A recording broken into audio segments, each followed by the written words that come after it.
ಬೆಂಗಳೂರಿನ ಅಂಡರ್ ವರ್ಲ್ಡ್ಗೆ ಯಾರು ಒಂದು ಗನ್ ಸಂಸ್ಕೃತಿಯನ್ನು ಪರಿಚಯ ಮಾಡಿಸಿದ್ರೋ ಅವರ ಪುತ್ರನಿಗೆ ಈಗ ಗುಂಡೇಟು ತಗಲಿ ಆಸ್ಪತ್ರೆಯನ್ನು ಸೇರಿರ್ತಕ್ಕಂಥದ್ದು. ರಿಕ್ಕಿ ರವಿ ಹಿನ್ನೆಲೆಯನ್ನು ನೋಡ್ತಾ ಹೋದರೆ ಏನು ಮುತ್ತಪ್ಪ ರೈ ಅಸ್ತಂಗತರಾದ ಮೇಲೆ ಅವರ ಬದುಕಿತ್ತೋ, ಜೊತೆಗೆ ಒಂದು ಕನ್ನಡ ಪರ ಸಂಘಟನೆ ಏನು ಅವರೇ ಕಟ್ಟಿದಂಥ ಸಂಘಟನೆ ಇತ್ತು, ಅದರ ಜೊತೆ ಒಂದಷ್ಟು ಒಡನಾಟವನ್ನು ಹೊರತುಪಡಿಸಿದ್ರೆ ಅವರೆಲ್ಲೂ ಸಹ ಬಹಿರಂಗವಾಗಿ ಕಾಣಿಸ್ಕೊಳ್ತಾ ಇರಲಿಲ್ಲ. ಅವರಿಗೆ ಒಂದಷ್ಟು ಸಮಸ್ಯೆಗಳಿದ್ವು. ನಿತೀಶ್ ಎಸ್ಟೇಟ್ಸ್ ಜೊತೆಗೆ ಒಂದಷ್ಟು ಭಿನ್ನಾಭಿಪ್ರಾಯಗಳಿದ್ವು. ಜೊತೆಗೆ ರಾಕೇಶ್ ಮಲ್ಲಿ ಒಂದಷ್ಟು ಭಿನ್ನಾಭಿಪ್ರಾಯಗಳು ಮುತ್ತಪ್ಪ ರೈ ಅವರ ಎರಡನೇ ಪತ್ನಿ ಅನುರಾಧ ಅವರ ಜೊತೆ ಇತ್ತು. ನಮಸ್ಕಾರ ವೀಕ್ಷಕರೇ, ಇವತ್ತಿನ ನ್ಯೂಸ್ ಬಿಟ್ ಲೈವ್ನ ಈ ಶೋನಲ್ಲಿ ನಾನು ಏನು ರಾಜ್ಯದಲ್ಲಿ ನಡೆದಿರ್ತಕ್ಕಂಥ ಒಂದು ಶೂಟೌಟ್ ಬಗ್ಗೆ ಹೇಳಲಿಕ್ಕೆ ಬಂದಿದ್ದೀನಿ. ಅದರಲ್ಲೂ ಪ್ರಮುಖವಾಗಿ ಏನು ಬೆಂಗಳೂರಿನ ಅಂಡರ್ ವರ್ಲ್ಡ್ಗೆ ಯಾರು ಒಂದು ಗನ್ ಸಂಸ್ಕೃತಿಯನ್ನು ಪರಿಚಯ ಮಾಡಿಸಿದ್ರೋ ಅವರ ಪುತ್ರನಿಗೆ ಈಗ ಗುಂಡೇಟು ತಗಲಿ ಆಸ್ಪತ್ರೆಯನ್ನು ಸೇರಿರ್ತಕ್ಕಂಥದ್ದು. ಹಾಗಾದರೆ ನಾನು ಯಾರ ಸ್ಟೋರಿ ಹೇಳ್ತಾ ಇದ್ದೀನಿ ಅಂತೇಳಿ ಈಗಾಗಲೇ ನಿಮಗೆ ಗೊತ್ತಾಗಿರಬೇಕು. ದಿವಂಗತ ಮಾಜಿ ಡಾನ್ ಮುತ್ತಪ್ಪ ರೈ ಪುತ್ರ ರಿಕ್ಕಿ ರೈಗೆ ತಡರಾತ್ರಿ ಗುಂಡೇಟು ಬಿದ್ದು ಈಗ ಸದ್ಯ ಬೆಂಗಳೂರಿನ ಮಣಿಪಾಲ್ ಆಸ್ಪತ್ರೆಯಲ್ಲಿ ಚಿಕಿತ್ಸೆಯನ್ನು ಪಡಿತಾ ಇರ್ತಕ್ಕಂಥದ್ದು. ಆದರೆ ಇಲ್ಲಿ ಇರ್ತಕ್ಕಂಥ ಪ್ರಶ್ನೆಗಳು, ಯಾಕೆ ರಿಕ್ಕಿ ರೈ ಮೇಲೆ ಗುಂಡಿನ ದಾಳಿ ಆಯಿತು, ಏನು ಬಿಡದಿಯ ಅವರ ನಿವಾಸದಲ್ಲಿ ಭದ್ರಕೋಟೆಯ ರೀತಿಯ ಒಂದು ಸೆಕ್ಯೂರಿಟಿ ಗಾರ್ಡ್ಸ್ಗಳಿದ್ದರು, ಹೇಗೆ ಅವರಿಗೆ ಗುಂಡು ತಗಲ್ತು ಅನ್ನೋದು ಒಂದು ದೊಡ್ಡ ಪ್ರಶ್ನೆ. ಆದರೆ ಮತ್ತು ಈ ಒಂದು ಗುಂಡಿನ ದಾಳಿಯನ್ನು ಮಾಡಿಸಿರೋದು ಯಾರು ಅನ್ನೋದು ಎಲ್ರಿಗೂ ಇರತಕ್ಕಂಥ ಪ್ರಶ್ನೆ. ಈ ಎಲ್ಲದರ ಬಗ್ಗೆ ಚರ್ಚೆ ಮಾಡ್ತೀನಿ, ಎಲ್ಲದರ ಬಗ್ಗೆ ಒಂದಷ್ಟು ಪೂರಕವಾದಂಥ ಅಂಶಗಳನ್ನು ಈ ಶೋನಲ್ಲಿ ನಾನು ಹೇಳ್ತೀನಿ. ಎಸ್, ಕಳೆದ ರಾತ್ರಿ ಸುಮಾರು 1:30 ಗಂಟೆಗೆ ಏನು ಬಿಡದಿ ಬಳಿ ಮುತ್ತಪ್ಪ ರೈ ಅವರಿದ್ದಾಗ ತೆಗೆದಿದ್ದಂಥ ಮನೆ ಕಟ್ಟಿಸಿದ್ದಂಥ ಮನೆಯಲ್ಲಿ ರಿಕ್ಕಿ ರೈ ಅಲ್ಲಿಂದ ಬೆಂಗಳೂರಿನ ಏನು ಸದಾಶಿವನಗರದಲ್ಲಿರ್ತಕ್ಕಂಥ ಮನೆಗೆ ಬರ್ತಾ ಇರಬೇಕಾದ್ರೆ ಅವರ ಸೆಕ್ಯೂರಿಟಿ ಗಾರ್ಡ್ ಡ್ರೈವರ್ ಜೊತೆ ಬರ್ತಾ ಇರಬೇಕಾದ್ರೆ ಗುಂಡಿನ ದಾಳಿ ಆಗಿರ್ತಕ್ಕಂಥದ್ದು. ಡಬಲ್ ಬ್ಯಾರಲ್ ಗನ್ನಲ್ಲಿ, ಶಾರ್ಟ್ ಗನ್ನಲ್ಲಿ 2 ಸುತ್ತಿನ ದಾಳಿಯನ್ನು ಮಾಡಿರ್ತಕ್ಕಂಥದ್ದು. ಇದರಲ್ಲಿ ಅವರ ತೋಳು ಮತ್ತು ಮೂಗ್ಗೆ ಬಲವಾಗಿ ಒಂದು ಗುಂಡು ತಾಗಿ ಛಿದ್ರ ಆಗಿ ಮತ್ತು ಸಾಕಷ್ಟು ರಕ್ತಸ್ರಾವ ಆಗಿರ್ತಕ್ಕಂಥದ್ದು. ಅವರನ್ನು ಮೊದಲಿಗೆ ಬಿಡದಿಯ ಒಂದು ಖಾಸಗಿ ಆಸ್ಪತ್ರೆಯಲ್ಲಿ ಚಿಕಿತ್ಸೆಯನ್ನು ಕೊಡಿಸಿ ನಂತರ ಮಣಿಪಾಲ್ ಆಸ್ಪತ್ರೆಗೆ ಶಿಫ್ಟ್ ಮಾಡಿರ್ತಕ್ಕಂಥದ್ದು. ಸದ್ಯಕ್ಕೆ ಅವರು ಪ್ರಾಣಾಪಾಯದಿಂದ ಪಾರಾಗಿದ್ದರು, ಸಾಕಷ್ಟು ಕಾಲ ಆಸ್ಪತ್ರೆಯಲ್ಲಿ ಇರಬೇಕು ಅಂತೇಳಿ ಮಣಿಪಾಲ್ ಆಸ್ಪತ್ರೆಯ ವೈದ್ಯಕೀಯ ಮೂಲಗಳು ಹೇಳ್ತಾ ಇರ್ತಕ್ಕಂಥದ್ದು. ಹಾಗಾದರೆ ಮಾಜಿ ಡಾನ್ ದಿವಂಗತ ಮುತ್ತಪ್ಪ ರೈ ಅವರ ಪುತ್ರನ ಮೇಲೆ ಅಟ್ಯಾಕ್ ನಡೆದಿದ್ದಾದರೂ ಯಾಕೆ ಅನ್ನೋದು ಸಾಕಷ್ಟು ಜನರಿಗೆ ಇರತಕ್ಕಂಥ ಅನುಮಾನ. ಪ್ರಮುಖವಾಗಿ ಏನು ರಿಕ್ಕಿ ರೈ ಹಿನ್ನೆಲೆಯನ್ನು ನೋಡ್ತಾ ಹೋದರೆ ಏನು ಮುತ್ತಪ್ಪ ರೈ ಅಸ್ತಂಗತರಾದ ಮೇಲೆ ಅವರು ತೀರ್ಕೊಂಡಿದ್ದಾದ ಮೇಲೆ ರಿಕ್ಕಿ ರೈ ಸಾರ್ವಜನಿಕವಾಗಿ ಎಲ್ಲೂ ಕಾಣಿಸ್ಕೊಳ್ತಾ ಇರಲಿಲ್ಲ. ಅವರ ವೈಯಕ್ತಿಕ ಏನು ಬದುಕಿತ್ತೋ, ಜೊತೆಗೆ ಒಂದು ಕನ್ನಡ ಪರ ಸಂಘಟನೆ ಏನು ಅವರೇ ಕಟ್ಟಿದಂಥ ಸಂಘಟನೆ ಇತ್ತು, ಅದರ ಜೊತೆ ಒಂದಷ್ಟು ಒಡನಾಟವನ್ನು ಹೊರತುಪಡಿಸಿದ್ರೆ ಅವರೆಲ್ಲೂ ಸಹ ಬಹಿರಂಗವಾಗಿ ಕಾಣಿಸ್ಕೊಳ್ತಾ ಇರಲಿಲ್ಲ. ಆದರೆ ಅವರಿಗೆ ಒಂದಷ್ಟು ಸಮಸ್ಯೆಗಳಿದ್ವು. ಅದರಲ್ಲಿ ಪ್ರಮುಖವಾಗಿ ಏನಂತಂದರೆ, ಒಂದು ಕಡೆ ನಿತೀಶ್ ಎಸ್ಟೇಟ್ಸ್ ಜೊತೆಗೆ ಒಂದಷ್ಟು ಭಿನ್ನಾಭಿಪ್ರಾಯಗಳಿದ್ವು. ಜೊತೆಗೆ ರಾಕೇಶ್ ಮಲ್ಲಿ 2020ರಲ್ಲಿ ನಿಮಗೆ ನೆನಪಿರಬೇಕು, ಮುತ್ತಪ್ಪ ರೈ ನನ್ನನ್ನು ಕೊಲೆ ಮಾಡಿಸೋದಕ್ಕೆ ಅವರ ಅಕ್ಕನ ಮಗ ಮನ್ವಿತ್ ರೈಗೆ 30 ಕೋಟಿಯನ್ನು ಸುಪಾರಿ ಕೊಟ್ಟಿದ್ದಾನೆ ಅಂತಂತೇಳಿ ಮುತ್ತಪ್ಪ ರೈ ಅವರು ಆರೋಪವನ್ನು ಮಾಡಿದರು. ನಂತರದ ದಿನಗಳಲ್ಲಿ ಇದರಲ್ಲಿ ಯಾವುದೇ ಉರುಳಿಲ್ಲ ಅಂತಂತೇಳಿ ಗೊತ್ತಾಯಿತು, ಯಾವುದೇ ಸತ್ಯಾಂಶ ಇಲ್ಲ ಅಂತ ಗೊತ್ತಾಯಿತು, ಸಾಕಷ್ಟು ವಿಚಾರಗಳಾಯಿತು. ಯಾಕೆ ಒಂದು ಕಾಲದಲ್ಲಿ ಏನು ಮುತ್ತಪ್ಪ ರೈ ಜೊತೆ ಇದ್ದಂಥ ರಾಕೇಶ್ ಮಲ್ಲಿಯೇ ಈ ಒಂದು ಆರೋಪವನ್ನು ಮಾಡಿದ್ದಂಥದ್ದು. ಈಗ ರಾಕೇಶ್ ಮಲ್ಲಿ ಈ ಒಂದು ಘಟನೆ ಆದರೆ, ಮತ್ತೊಂದು ಕಡೆ ಆಸ್ತಿ ವಿವಾದ ಆದರೆ, ಇನ್ನೊಂದು ಪ್ರಮುಖವಾಗಿ ಏನು ಅವರ ಮುತ್ತಪ್ಪ ರೈ ಇವ್ರಿಗೆ ಮಕ್ಕಳಿಗೆ ಬಿಟ್ಟೋಗಿದ್ದಂಥ ಆಸ್ತಿಗೆ ಸಂಬಂಧಿಸಿದಂತೆ ಒಂದಷ್ಟು ಭಿನ್ನಾಭಿಪ್ರಾಯಗಳು ಮುತ್ತಪ್ಪ ರೈ ಅವರ ಎರಡನೇ ಪತ್ನಿ ಅನುರಾಧ ಅವರ ಜೊತೆ ಇತ್ತು. ಅದು ಇತ್ತೀಚೆಗಷ್ಟೇ ಕೋರ್ಟ್ನಲ್ಲಿ ಸೆಟ್ಲ್ ಕೂಡ ಆಗಿತ್ತು.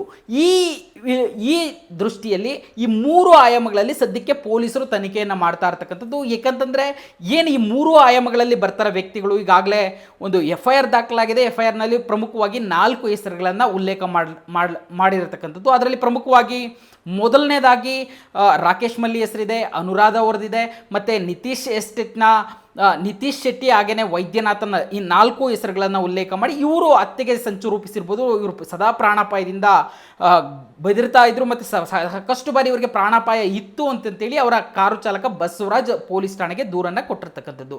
ಆದರೆ ಇದರಲ್ಲಿ ಹಾಗಾದರೆ ಮಾಡಿರ್ತಕ್ಕಂಥದ್ದು ಯಾರು ಅನ್ನೋದು ಈಗ ಇನ್ನೂ ಸದ್ಯಕ್ಕೆ ಪ್ರಶ್ನೆ ಆಗಿರ್ತಕ್ಕಂಥದ್ದು. ಇದಕ್ಕೆ ಒಂದಷ್ಟು ಆಯಾಮಗಳಲ್ಲಿ ಅಂದರೆ ಏನು ನಿತೀಶ್ ಎಸ್ಟೇಟ್ಸ್ ಜೊತೆ ಪ್ರಮುಖವಾಗಿ ನಿತೀಶ್ ಶೆಟ್ಟಿ, ರಾಕೇಶ್ ಮಲ್ಲಿ ಜೊತೆಗೆ ವೈದ್ಯನಾಥನ್ ಜೊತೆಗೆ ರಿಕ್ಕಿ ಶೆಟ್ಟಿ ಶೆಟ್ಟಿಗೆ ಇದ್ದಂಥ ಭಿನ್ನಾಭಿಪ್ರಾಯಗಳೇನು, ಯಾಕಂತಂದರೆ ಇವರು 2 ದಿನದ ಹಿಂದಷ್ಟೇ ಒಂದು ರಷ್ಯಾದಿಂದ ಬೆಂಗಳೂರಿಗೆ ಬಂದಿರುವಂಥದ್ದು. ಯಾಕಂತಂದರೆ ಇವರು ರಷ್ಯಾದ ಮೂಲದ ಯುವತಿಯನ್ನು ಮದುವೆ ಆಗಿರೋದ್ರಿಂದ ಸಾಕಷ್ಟು ಕಾಲ ರಷ್ಯಾದಲ್ಲಿ ಇರ್ತಾರೆ.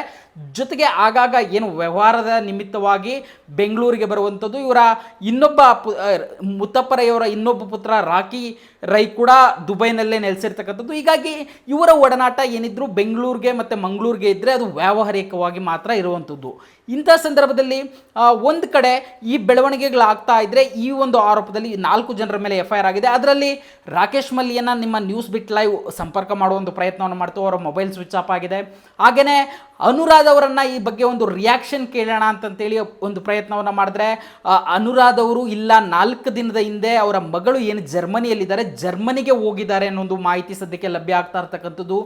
ಈ ಒಂದು ವಿಚಾರಗಳನ್ನು ನೋಡಿದ್ರೆ ಈ ಒಂದು ಶೂಟೌಟ್ ನಡೆಯೋದಕ್ಕೂ ಇವರೆಲ್ಲರೂ ನಾಪತ್ತೆ ಆಗಿರ್ತಾ ಇರತಕ್ಕಂಥದ್ದಕ್ಕೂ ಏನಾದರೂ ಸಂಬಂಧ ಇದೆಯಾ ಅನ್ನೋದು ಒಂದು ಅನುಮಾನದ ಎಳೆ ಸದ್ಯಕ್ಕೆ ಪೊಲೀಸರ ತಲೆಯಲ್ಲಿ ಓಡ್ತಾ ಇರ್ತಕ್ಕಂಥದ್ದು. ಇದು ಒಂದು ಬೆಳವಣಿಗೆ. ಆದರೆ ಇಲ್ಲಿ ಪ್ರಮುಖವಾಗಿ ಇನ್ನೂ ಒಂದು ಹೆಸರನ್ನು ಬಹಳ ಸ್ಪಷ್ಟವಾಗಿ ಕೆಲವರು ತೇಲಿ ಬಿಡ್ತಾ ಇರ್ತಕ್ಕಂಥದ್ದು ಈ ಒಂದು ಪ್ರಕರಣದಲ್ಲಿ.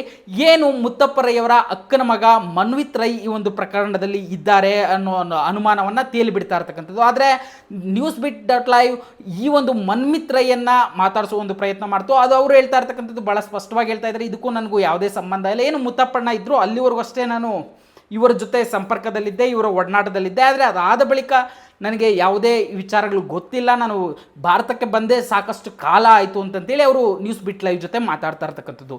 ಜೊತೆಗೆ ಆದರೆ ಅನುರಾಧ್ ಅವ್ರ ಜೊತೆ ಇತ್ತೀಚೆಗಷ್ಟೇ ಕೋರ್ಟ್ನಲ್ಲಿ ಏನೋ ಒಂದು ದಾವೆಯನ್ನು ಹೂಡಿದ್ರು.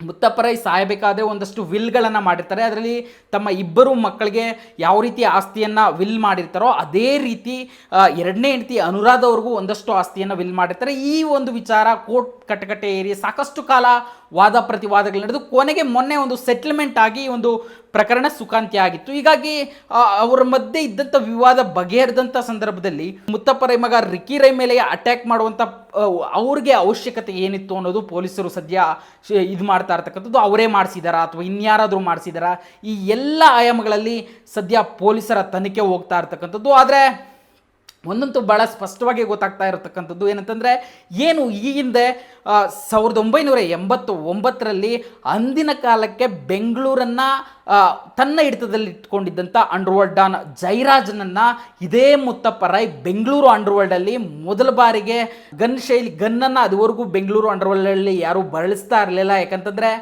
ಎಲ್ಲರೂ ಕತ್ತಿ ಲಾಂಗು ಇವುಗಳ ಒಡನಾಟ ಇರಬೇಕಾದ್ರೆ ಮೊಟ್ಟ ಮೊದಲ ಬಾರಿಗೆ ಇದೇ ಲಾಲ್ಬಾಗ್ ಗೇಟ್ ಬಳಿ ಜೈರಾಜ್ ಅವ್ರನ್ನ ಗುಂಡಿನ ಒಂದು ಸುರಿಮಳೆಗೈದು ಕೊಲೆ ಮಾಡುವಂಥದ್ದು. ಇದಕ್ಕೆ ಸಂಬಂಧಿಸಿದಂತೆ ಆ ನಂತರ 89ರ ನಂತರ ಸಂಪೂರ್ಣವಾಗಿ ಬೆಂಗಳೂರು ಅಂಡರ್ವರ್ಲ್ಡ್ ಮುತ್ತಪ್ಪರೈ ಇದಕ್ಕೆ ಹೋಗುತ್ತೆ. ನಂತರ ಮುತ್ತಪ್ಪರೈ ಒಂದು ಸಂಘಟನೆಯನ್ನು ಕಟ್ತಾರೆ, ರಾಜಕೀಯವಾಗಿರ್ತಾರೆ, ಸಾಕಷ್ಟು ಬೆಳವಣಿಗೆಗಳಾಗ್ತಾರೆ. ಅವರು ಒಂದು ಸೇಫ್ ಲೈಫ್ಗೆ ಹೋಗ್ತಾರೆ. ಒಬ್ಬ ರೌಡಿಯಾಗಿ ಒಬ್ಬ ಡಾನ್ ಆಗಿದ್ದಾಗ ಮುತ್ತಪ್ಪರೈ ತುಂಬ ಮೆಚ್ಯೂರ್ಡ್ ಆಗಿ ನಡೆದುಕೊಂಡು ನಂತರ ಅವರು ತಮ್ಮ ಕೊನೆಯ ದಿನಗಳಲ್ಲಿ ಕ್ಯಾನ್ಸರ್ನಿಂದ ಬಳಲ್ತಾ ಇರ್ತಾರೆ. ನಂತರ ಅವರು ಮೃತರಾಗ್ತಾರೆ. ಆದರೆ ಈಗ ಇರ್ತಕ್ಕಂಥ ಪ್ರಶ್ನೆ, ಈ ಒಂದು ರಿಕ್ಕಿ ರೈ ಮೇಲೆ ಯಾವ ಕಾರಣಕ್ಕೆ ಈ ಒಂದು ಶೂಟೌಟ್ ನಡೆದಿದೆ?